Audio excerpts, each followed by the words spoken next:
Nebojša Živković. Izvolite.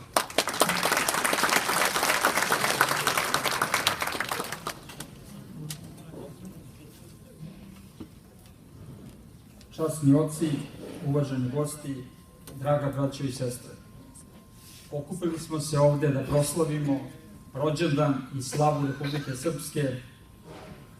Danas i mi ovde u Čikagu proslavljamo 24. rođendan. Republika Srpska je proglašena 9. januara 1992. godine i od tada slavi slavu svetog arhidžakona Stefana. Gledajući Svečanu akademiju povodom Dana Republike Srpske, jedna rečenica mi je ostala urezana u mislima proteklih nedelju dana. Citirat ću deo besede velikog Mateje Bečkovića održane u Banja Luci 9. januara. Srećna slava domaćini. Domaćina u Republici Srpskoj ima 1.400.000. U doba Svetoga Save Sveti Stefan je bio zaštitnik i krsna slava Srbije.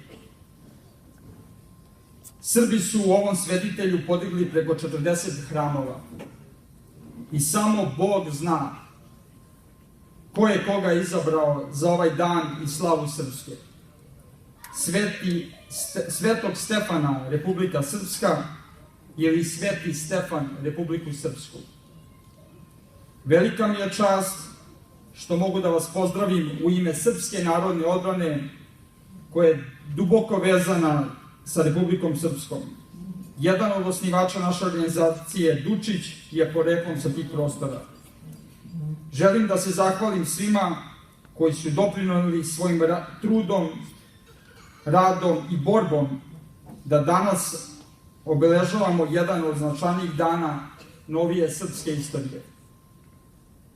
Takođe, želim da se zahvalim predsedniku, gospodinu Dodiku, na ordenu koji je posebno uručio bivšem predsedniku Slavku Panoviću.